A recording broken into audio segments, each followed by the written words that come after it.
Hello everybody, this is Dr. Vishal Trivedi from Department of Biosciences and Bioengineering, IIT Guwahati.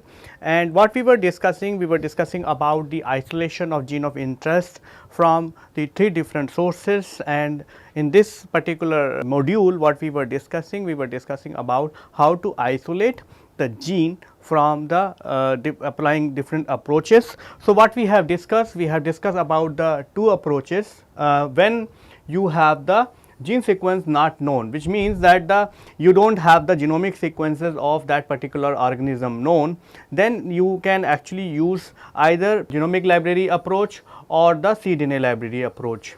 But if the gene sequences is known, then the isolation of a particular gene fragment or the gene of your interest is easy, because then you can use the genomic sequences, you can perform the polymerase chain reactions, and that actually will give you a fragment of DNA of your interest. So, in the today's chapter what we are going to discuss, about the polymerase chain reactions. And before getting into the integrate mechanism as well as the technical details of how to perform the polymerase chain reactions, let us go back and see how and why there is a DNA synthesis required in the eukaryotic or the prokaryotic cell. If you remember, while we were discussing about the cell division or the bacterial replications, we have discussed that in the binary fission or budding, what happen is the genomic DNA is getting synthesized and duplicated, and once it is get duplicated, the genomic DNA get moved to the two different parts of the mother cell, and then ultimately these mother cell is going to be go for the division, where the cell is going to be divided from the half, and that is how you are going to have the two different cells containing the genomic DNA. Okay.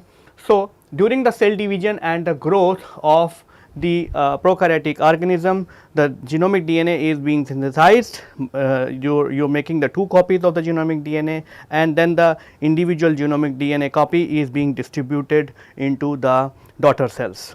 Similarly, in the case of prokaryotic cell, the prokaryotic cell is going through different phases within the life cycle or within the cell cycle, in which you have the G1 phase followed by the S phase. So, S phase is the phase where you are actually going to do the DNA synthesis, and because of that the one DNA will get converted into two DNA molecules, which means the genomic DNA is going to be duplicated into the S phase, and then it will enter into the G phase, and then from the G phase it will enter into the mitotic phase, and in the mitotic phase the cell is going to go through with the different steps is being distributed between the two cells, and then after this you are going to have the cytokinesis, and because of which the new cell is going to be formed, and this new cell will again perform the similar cell cycle reactions. So, what you can see is that if the cell division or the growth is required to be performed or to be continued, one of the crucial step is to perform the DNA synthesis, whether it is in the case of prokaryote or the eukaryotes. Now, the DNA synthesis is a process which will allow you to the duplication of entire genome prior to the cell division. So, this is important that you duplicate or you make the double copies of the entire genome prior to the cell will prepare for the division. Then what is the biological significance? The biological significance is that this replication, because you are amplifying the genome, and the one genome copy from the another genome copy should not be different. That is why the DNA replication in the case of cell, whether it is a prokaryotic in origin or the eukaryotic in origin, should be done with the extreme accuracy. As we discussed in the previous slide, that the replication only occurs during the S phase, which is called as the synthesis phase of the cell cycle in the eukaryotes. As the eukaryotic cells are slow growing and their growth rate or duplication rate is lesser, the DNA synthesis is also slower in the eukaryotic cells compared to the prokaryotic cell. DNA replication is semi conservative. What is mean by the semi conservative means that suppose this is your parent DNA. So, if I label the parent DNA as 1 and 2, the parent DNA, the DNA number 1 or DNA number 2 will going to give the separate chains. In the duplication, what will happen is the parent DNA 1 will and parent DNA number 2 is going to split, and it will get divided into the two halves. So, and the new synthesis is going to happen, which is the strand number 3 or the strand number 4, which means that the DNA which is present inside the parent is going to be divided into the half, and that is how it is called as the semi conservative, which means that the DNA which is present in the original cell is not going to be conserved. Then most of these replications or the DNA replication starts at the origin. These are called as the origin of replications. If you remember, we have discussed about the ORI-C, which is actually in the prokaryotic system, and we have also discussed about the origin of replications in the eukaryotic system. Then the DNA polymerase, the enzyme which is synthesizing the DNA, is synthesizing in the direction of 5 prime to 3 prime. So, this is what we are going to discuss in the future in the later lectures. So, do not worry about when it says the 5 prime to 3 prime, this is actually a direction of in which the DNA is being arranged, and the synthesis occurs in the 5 prime to 3 prime directions. DNA synthesis or the DNA replication could be unidirectional or the bidirectional. So, it depends on the type of template what you have and what you are using for the DNA synthesis. If it is a circular DNA, for example, in the case of prokaryotic system, what will happen is that you are going to have the origin of replication in the center, and then in that case one DNA polymerase will move on to this direction, the other polymerase will going to move on this direction, and that is how they will going to do a synthesis of new strands, one for this one and other one is for the outer one, and that is how this is going to be a bidirectional DNA replications. Whereas, in the case of unidirectional, unidirectional will be in this case you do not have the circular template, but you have the open template. What in that case you have the synthesis in this direction. So, the DNA synthesis or DNA replication could be unidirectional or the bidirectional, which means the two DNA polymerase can sit on to the same DNA and can run on to the different directions. Then the semi discontinuous, which means that if you see the eukaryotic replications, what you will see is that you have one of the strand which is called as the leading strand, the other one is called as the lagging strand. All these we are going to discuss in the subsequent slides. So, in the case of leading or the lagging strands, what will happen is the one of the strand on which the synthesis is continuous and it is running along with the direction of the fork, whereas in the other case when it is a lagging strand, it is actually synthesizing by lagging from the opening of the DNA stretch. Okay. So, because these are the normal characteristics of the DNA replication in prokaryotic or the eukaryotic system, let us recall what we have is the DNA is semi conservative, which means the parent DNA is getting divided and it will be distributed with the daughter cells. So, the parent DNA will not going to keep its own copies with them, but it will going to be shared with the daughter cells.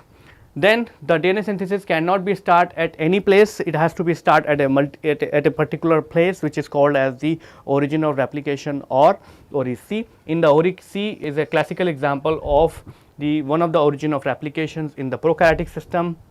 Then the DNA polymerase is an enzyme which actually catalyzes the DNA synthesis or the DNA replications in the eukaryotic or the prokaryotic system. So, DNA synthesis occurs into the direction of 5 prime to 3 prime. Then the DNA synthesis could be or DNA replication could be unidirectional, in which it will utilize the ORI-C and it will continue for into the single direction, or it can go from the both directions, and in that case the DNA replication will be the bidirectional. And then at the end the DNA replication is going to be semi discontinuous, which means the one of the strand is going to be the leading strand, which actually will go along with the fork, running into the fork direction, the other one is going to be the lagging strand, which will lag in terms of the DNA synthesis compared to the leading strand. And at the end, this is what is the most important thing, is that the DNA synthesis or the DNA application by the DNA polymerase requires RNA primer, which is being synthesized by another enzyme.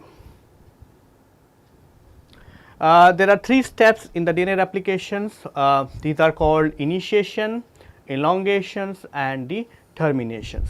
So, in the initiation step, what you have is, the initiation step is going to prepare the template DNA for the DNA synthesis. What it require is that the proteins, which the machinery which is which will go and bind to the double stranded DNA, and if you have seen, the double stranded DNA is helical in nature, and it is being very bound to each other by the hydrogen bonding between the bases. So, this hydrogen bonding has to be broken down, so that you are going to see the opening of this DNA.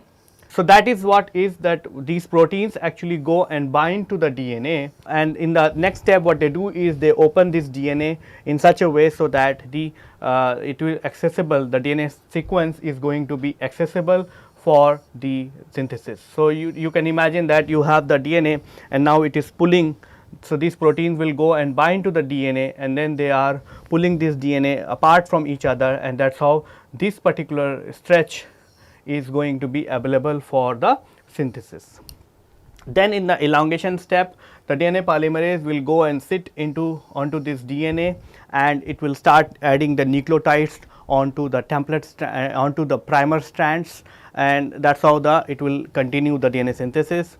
Once the DNA synthesis is getting over, then it is going to stop the DNA synthesis, and there are proteins which are required to release the replication complexes or from the template DNA, and that is how the DNA replication is going to be complete within the eukaryotic or the prokaryotic system. So, let us see what are the different steps what you have. So, the first step is that you have a double stranded DNA. So, the double stranded DNA is in the first step, what will happen is the double stranded DNA is getting converted into the single strands. So, you are going to have the 2 strands. Okay. So, that is the initiation step. So, in the initiation step, what will happen is, and if you know that the DNA is helical in nature, so it is actually going to, once you break the DNA, it is actually going, and it is attached onto the corner. So, that is how, because of that, the DNA has to be, then DNA will create a tension, or it is not going to impossible that you actually unbind the complete DNA simply by protein is binding and breaking the interaction between the nucleotide, because what will happen is, once this helical DNA is going to be break, it will actually create the tension onto the corners, and these tension onto the corner has to be released. Let me show you how this actually happens. So, imagine that if you take a electrical wire, and have you seen the electric wire? Electric wire is like this, like where you have 2 wires which are attached to each other. So, these electric wires are nothing but the complete mimicking of the DNA. So, if you see a electric wire and try to pull one of these strand, like if you try to pull from in the center of this electric wire, what will happen is, to some extent you will be able to unwind this DNA, but once you try to do it slightly more, it actually going to create the tension on to the 2 corner of the electric wires.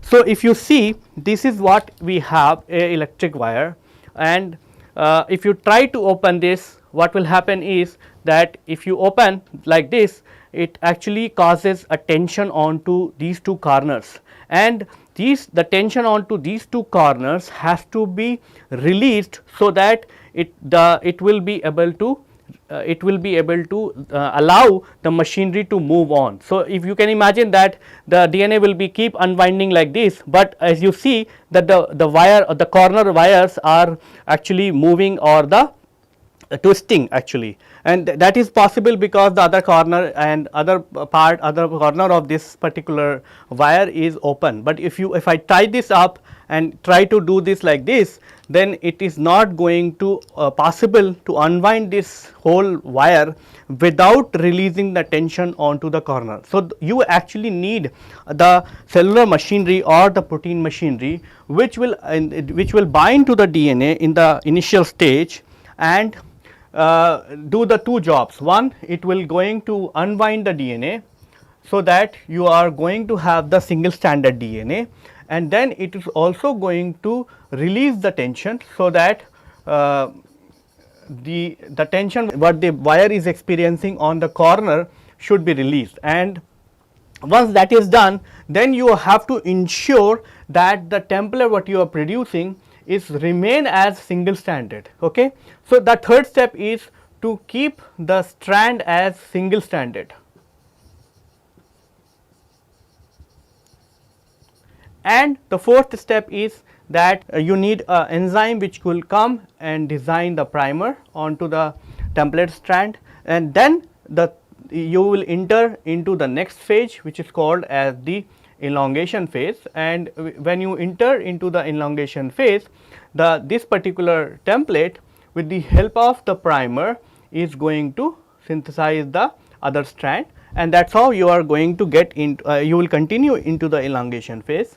And once you enter onto the corner of this DNA template, then you will enter into the termination codon, when you will enter into the termination step, and then this cellular machinery or the machinery what you are using for DNA synthesis will be dislodged from the DNA. And once this is done, then you have to reverse the events what you have done in the initiation, which means DNA has to be wind, which means you are going to create the double stranded DNA. You have to remove the proteins which are releasing the tensions, and you also have to remove the proteins which are maintaining the single stranded DNA of the templates. And that is how ultimately what will happen is that once you after the terminations, these proteins once you will achieve the template DNA or the double stranded DNA, where one of the strand is going to be from the original strand, the other strand is going to be the synthesized strands.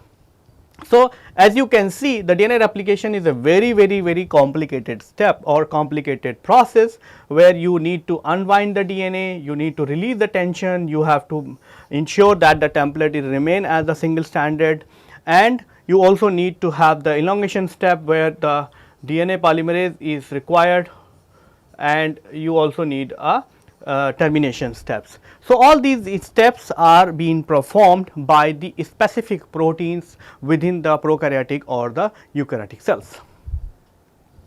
These are the proteins. So, you have the helicases. The helicases job is to remove the two strands, which means it is going to unwind the DNA. Then what you have is you have an enzyme which is called as the primase. Primase is a RNA polymerase which utilizes the DNA as a template to synthesize the RNA primers.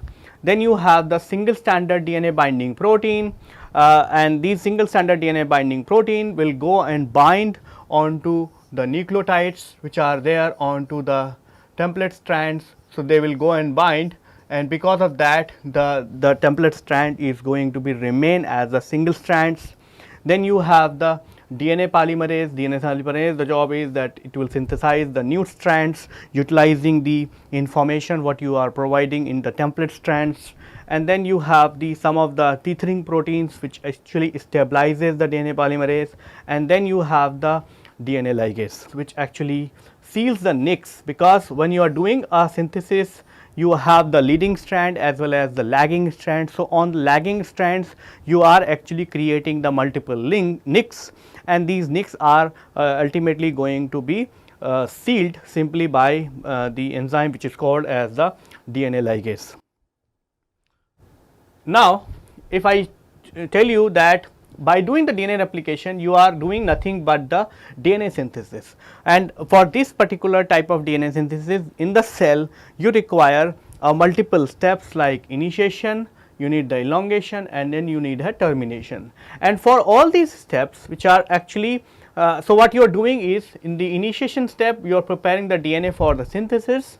In the elongation steps you are using an enzyme which is actually synthesizing the DNA with the help of the nucleotide being attached onto the primer, and the termination which is actually stopping the DNA synthesis, and DNA synthesis stops when the machinery reaches onto the corners or onto the end of the template strands. Now, if I want to do all these reactions under the artificial situation or the in vitro system, what I have to do is, so if you see in the initial stage what we are doing, we are making the single stranded DNA, okay. We are making a single stranded template, okay.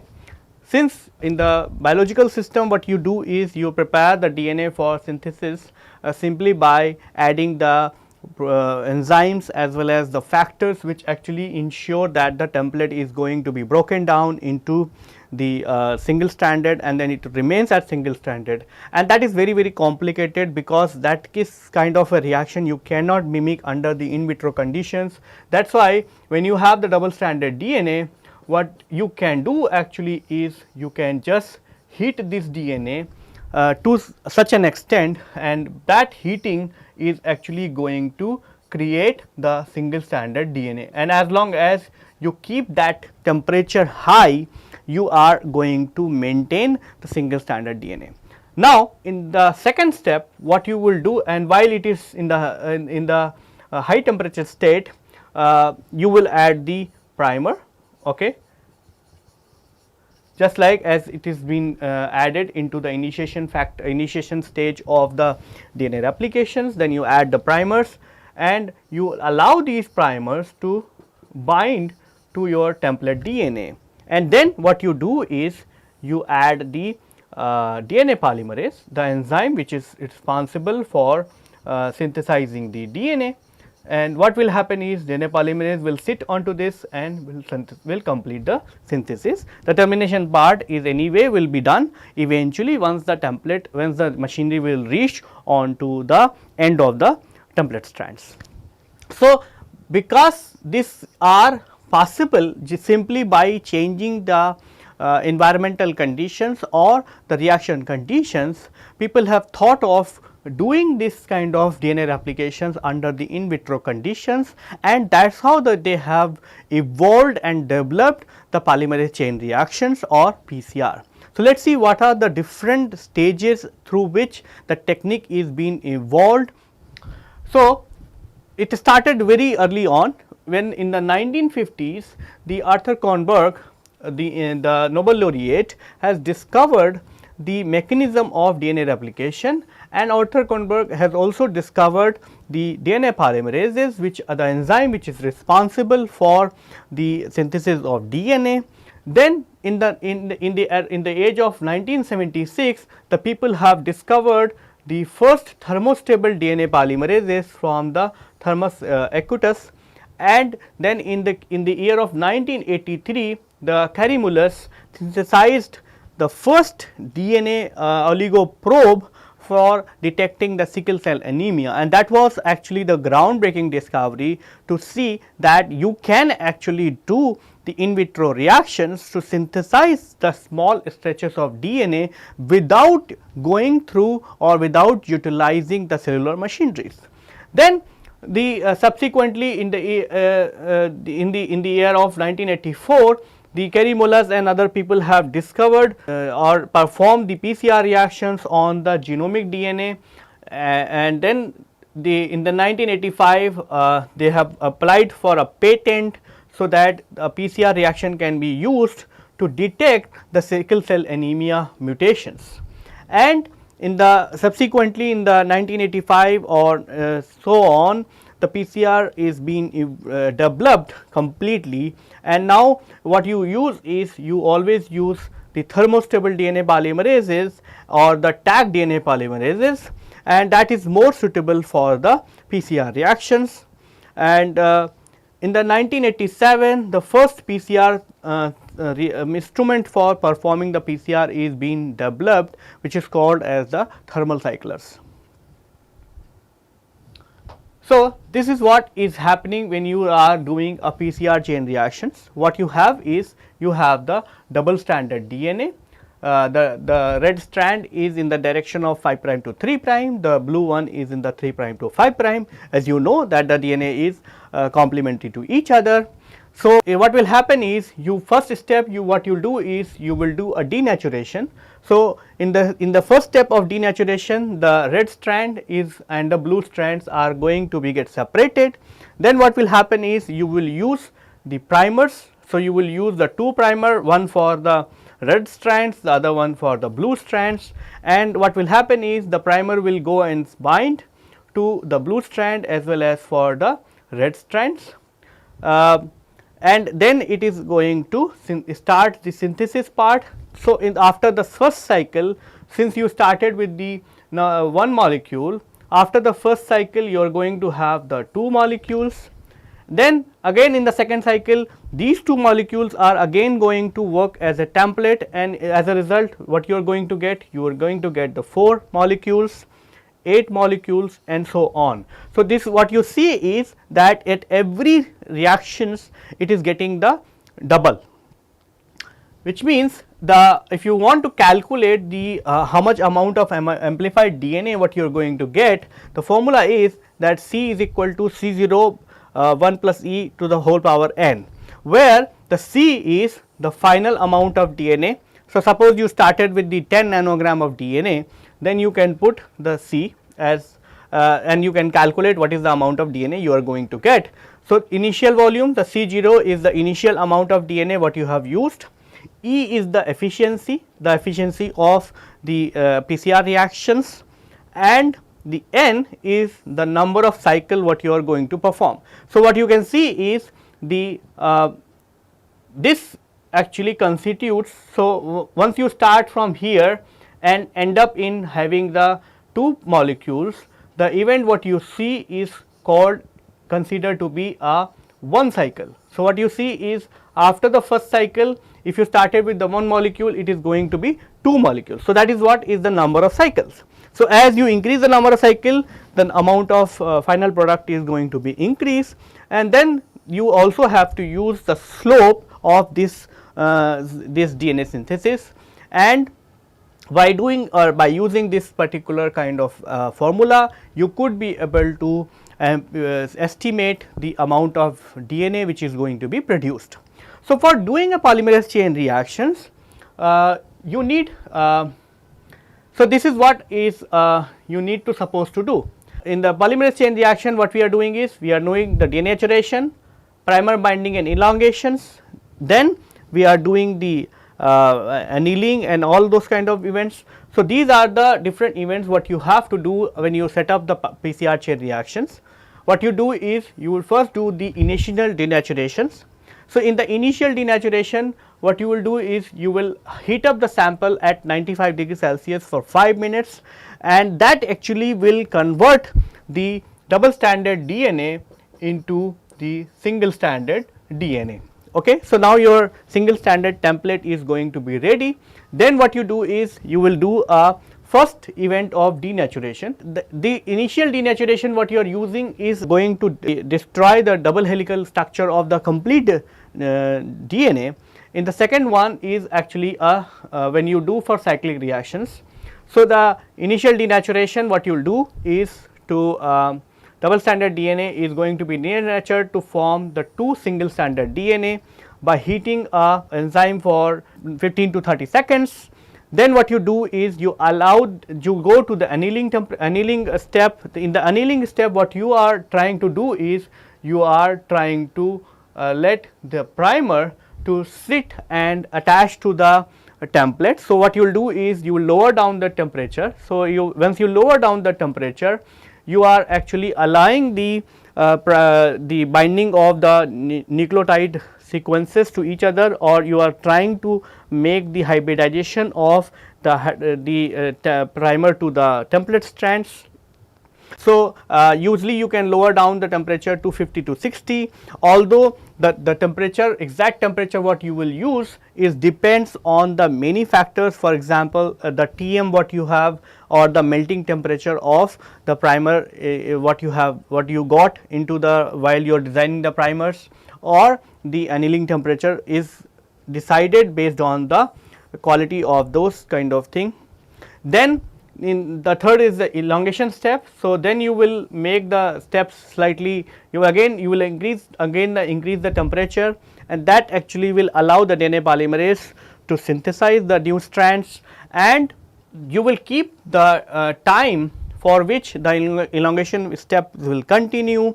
During the elongation steps, the DNTPs what you are going to provide into the reactions is going to be incorporated into the into the primer sequences, and that is how it will use the sequence information from the template, and it will synthesize the other strands. How much time you should keep for elongation depends on the processivity or the speed of that particular DNA polymerase. So, according to an average, the DNA polymerase added the 100 base pair per minute. So, suppose you have a gene of 2.5 kb, then you can give roughly around 3 minutes, because you can give slightly more, so that you should not have the problem of the incomplete amplifications or the elongations. Once this elongation is over, then again you will continue into this stage 2, and you will again put the reactions for denaturation, annealing and elongation. So, this will continue as many reactions you want. In this particular figure what we have shown is that you are doing this for 30 cycles. So, that is what is called as the 30 cycles.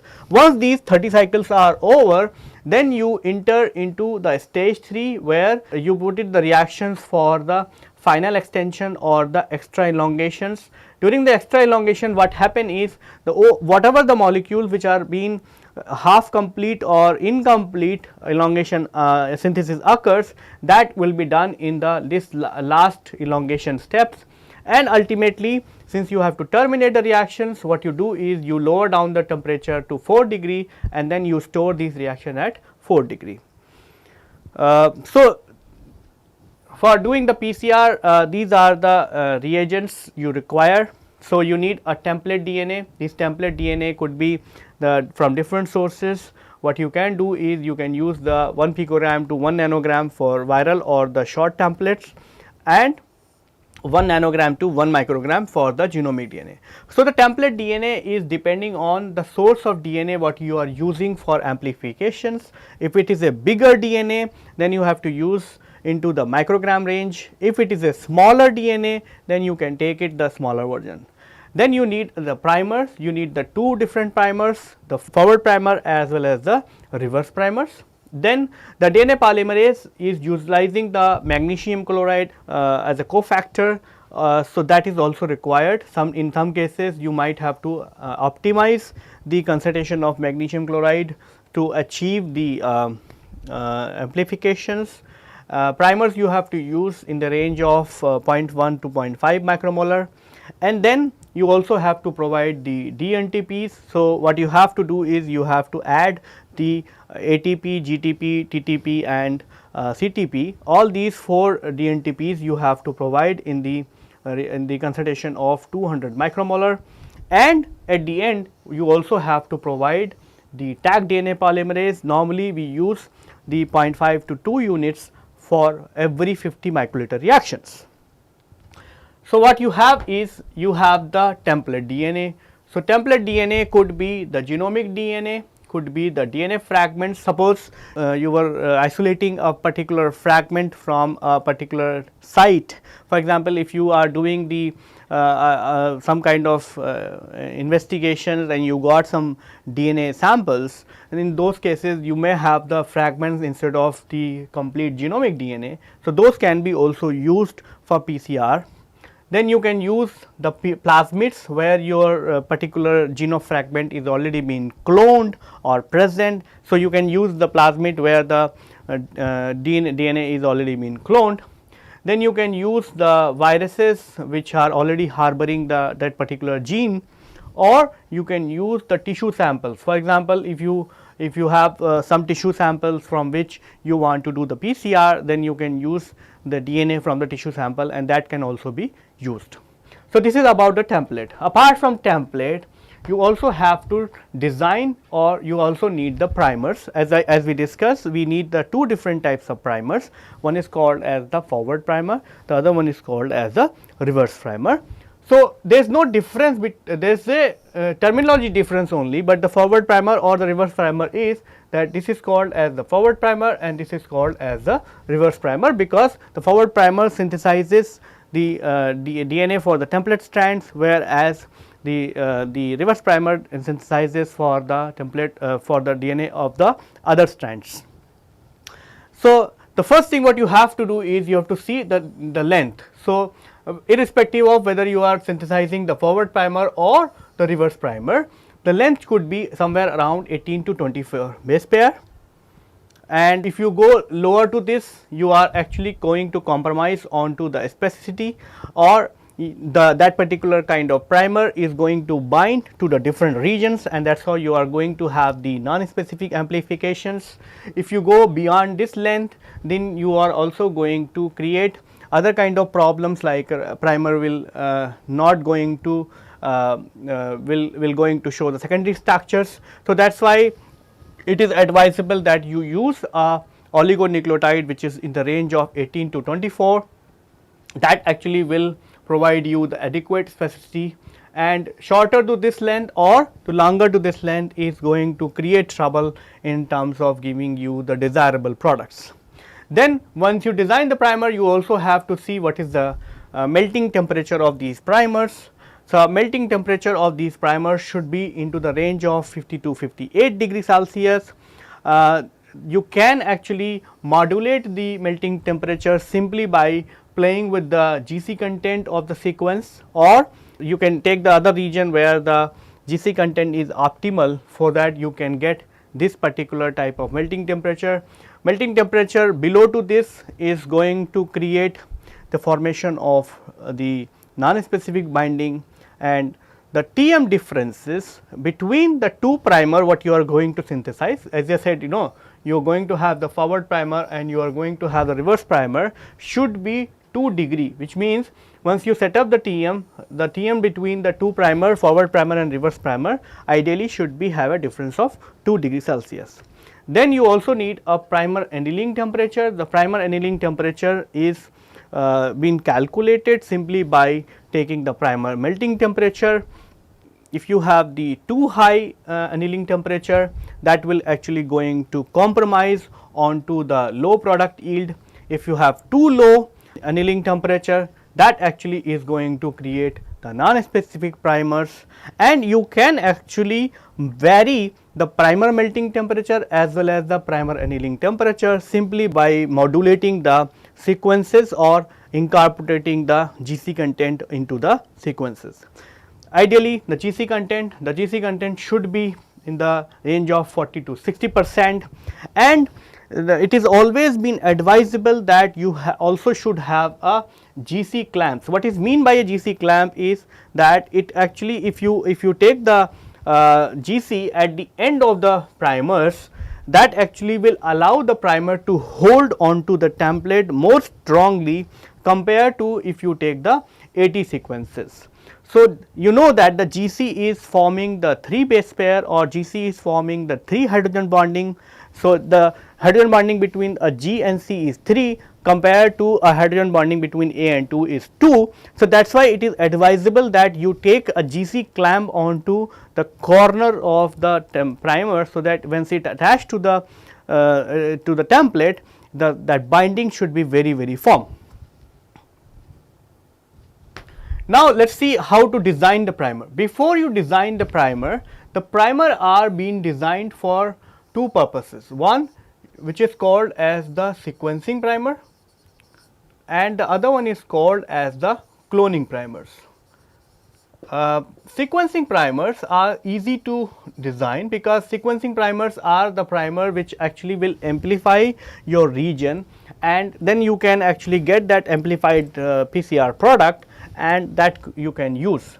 whereas the cloning primers are little bit more complicated to design because of the simple reason that the cloning primer is require a very specific set of things. Okay.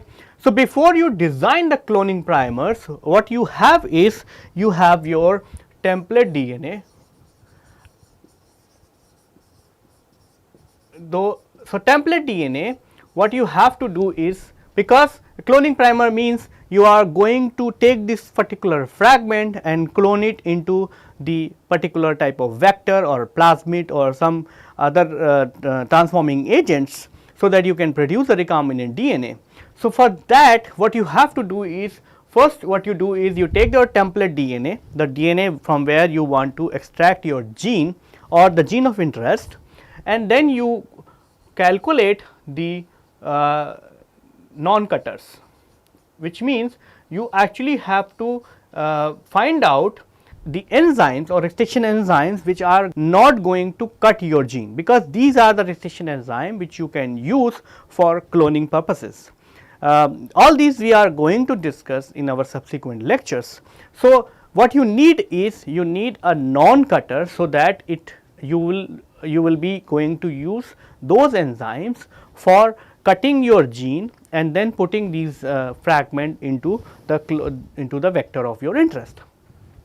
So, for example, in this case we have taken this gene, which is actually the gene a small fragment, and we have given you an example how to design the forward primer or the reverse primer.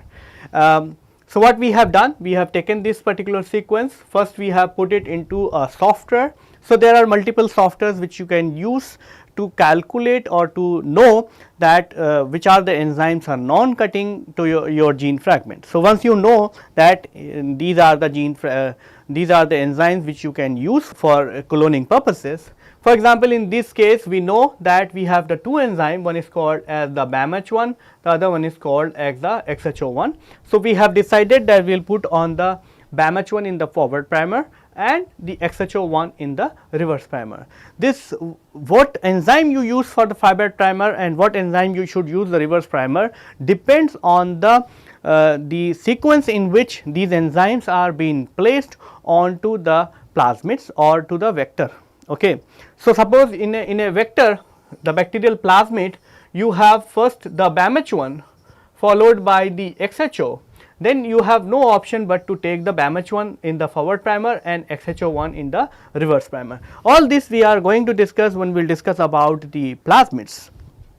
So, for the now what we have done is we have taken the BAMH1 in the forward primer. Okay. So, for the forward primer what we have done is we have just simply taken this particular sequence. Okay. This is what you see here. Okay.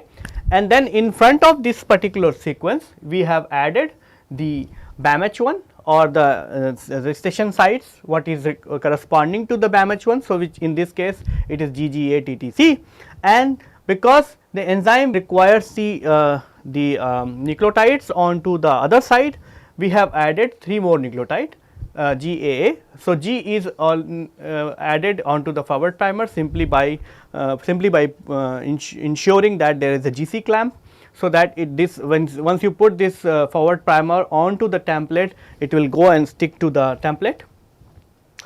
Then the same is we have done for the reverse primer, but you have to be little careful with the reverse primer. What you will see is that for the reverse primer what we have done is the gene whatever we were having, we have synthesized the complementary sequences, and then what we have done is we have taken this complementary sequence, then we have added the restriction site, and instead of adding onto the 5 prime side, what we have added is we have added the 3 nucleotides, so that you are going to have the enough space for the enzyme to sit and cut this particular fragment, because ultimately once you have this particular kind of gene fragment and you will do a restriction enzyme analysis, what will happen is that this is going to create the sticky ends on both the sides, and these sticky ends allow this particular fragment to be sticked to the particular plasmids or the vector.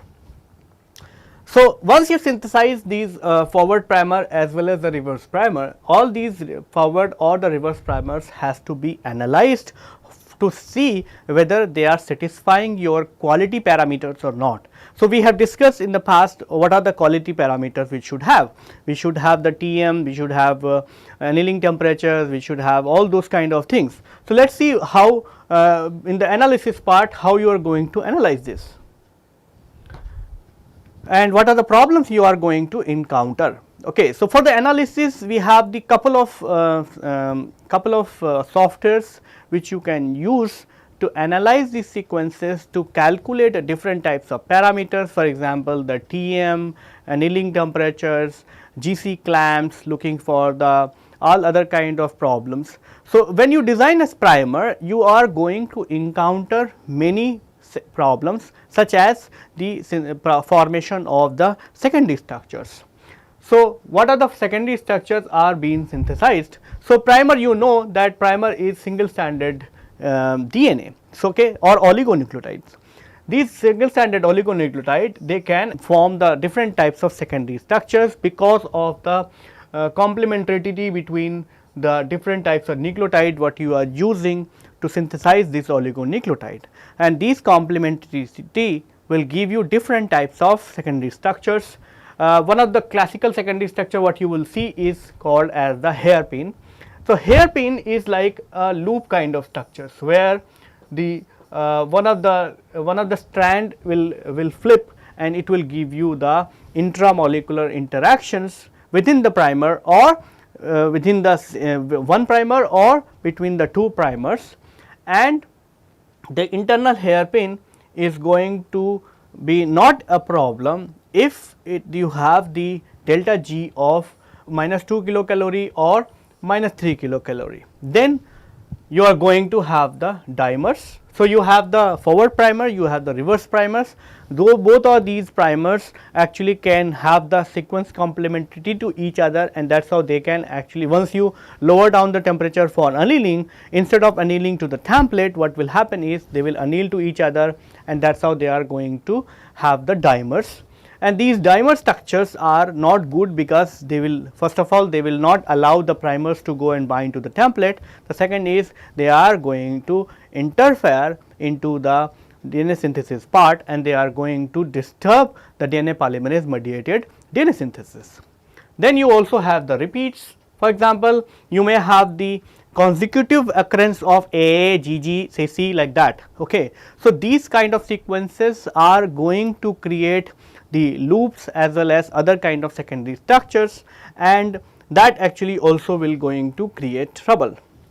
The second is once you design the primer, you also should do in silico PCR to know that your primer is only binding to the desired sequences, not to the other part of the same template. For example, if you have a gene of this length, okay, you will want that your primer should bind to the corners, but it should not be the case that some part of the primer is binding to all over your sequences. In that case, what will happen is you are going to get the synthesis of small stretches of this DNA instead of the total length, and that is also has to be ensured when you design a primer. So, these are the secondary structures. So, as you can see, we have designed the two primers, one this primer and other one is this primer. Okay. So, this is what is we are talking about the hairpins. So, in that case what you will see is the one particular primer sequence is getting looped, and you will see that the G and C or A and T are actually binding to each other, and that is how they are creating the hairpins. These hairpins, if they are strong, then they are going to disturb the running of the DNA polymerase, and that is how they are going to disrupt the DNA synthesis. Whereas, if these strands are very weak, for example, if these interactions are weak enough, then what will happen is once you bring them to the annealing temperature, all these secondary structures are being broken down, and that is why this particular primer what we are designing is good in terms of the hairpins as well as in terms of the primer dimer. What is the difference between this primer and this primer is that what you see is this primer is making a hairpin loop which is of which will be more stable under the annealing temperature. Also it is also forming the very strong the primer dimers. Okay. And what is the difference between this sequence as well versus this sequence is that the primer dimer what is forming is very strong compared to that it is giving you the hydrogen bonding between the complementary sequences, whereas and it is very it is within the small stretch. So, it is very strong compared to this one, the interaction is dispersed throughout the sequence, and because of that this particular kind of primer dimer is easy to break when you bring this to the annealing temperature, because as you can see the delta G is lower in this case, whereas the delta G values are very high. So, and the number of base pair what you see in this case is 8 base pair, and that 2 consecutive base pairs are being involved into the formation of primer dimer, whereas in this case what you have is only the 3 base pairs which are actually being involved into the formation of primer dimer, and that is why this particular primer is not considered to be good, because this primer is going to make the primer dimer even when you put it for the annealing temperature, and as because of that it will not going to anneal to the template DNA. Instead the primer is going to make the dimer on its own. For calculating the TM values, you have the 2 formulas. You have the formula when the primer is less than the 14 nucleotides. So, for the TM what you have to do is take 4 into number of G and C in the primer plus 2 into number of T, A and T in the primers, and that actually will give you the number of the TM values. Similarly, if it is more than 13 nucleotides, then what you have to do is the TM is 64.9 plus 41 degrees Celsius into number of GCs in the primer minus 16.4 divided by the N, where N is the number of nucleotide which are present in the primers. This is actually the formula for calculating the annealing temperatures, and that is if you see the annealing temperature is connected or directly or the indirectly to the melting temperature of that particular primers. So, this is what the PCR reactions, this is the PCR machine, a typical PCR machine. What you have is the heating block where you are going to set up the reactions. So, in this heating block you have the place for keeping the Eppendorfs. Normally you have the 96 places for keeping the reactions, and on the top of this you have a heat block.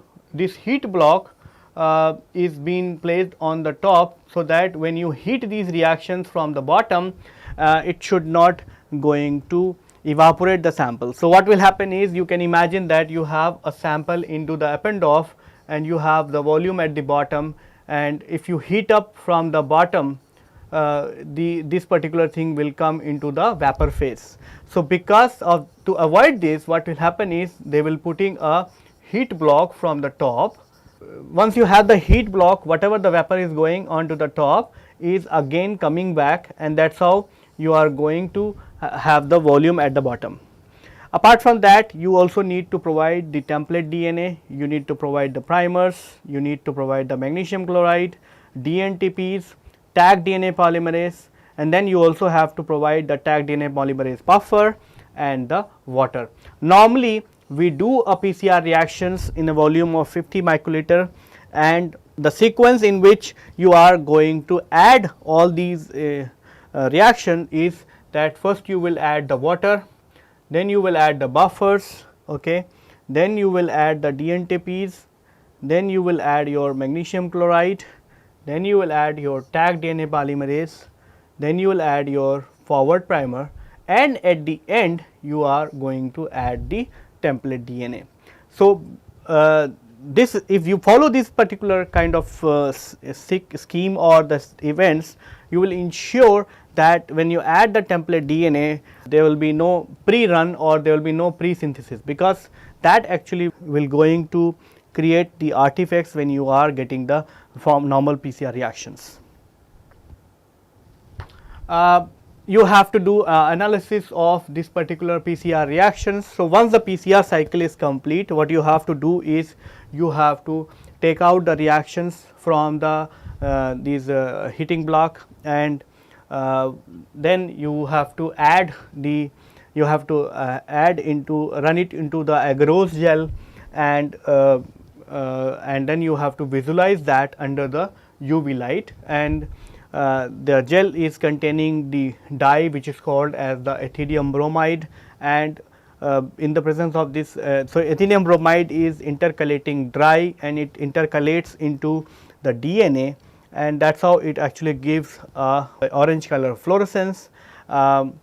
In many of the reactions, many of the time when you are doing the PCR for the first time, you always run a water blank, which means when you are setting up the reactions, instead of adding the template, you are adding the water, so that you will know that there is no cross contamination into your reactions.